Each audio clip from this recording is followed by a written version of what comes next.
Hello guys, Craig with Storm Industries. I just wanted to show you a quick setup here on ways that we're innovative, ways we're saving money for our customers.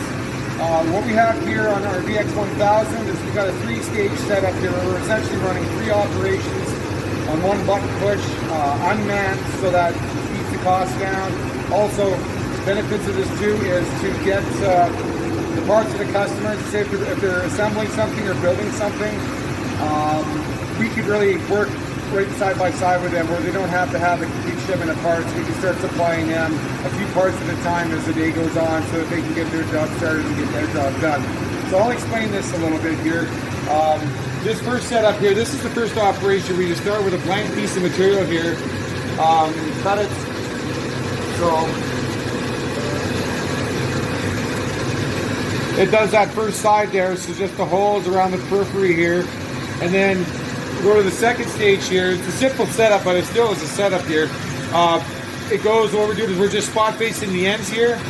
And then that's it for that one. Then the third setup, you see I got the part set up there where the finished part that we machined on the first operation is underneath there. And then we're doing that last side there.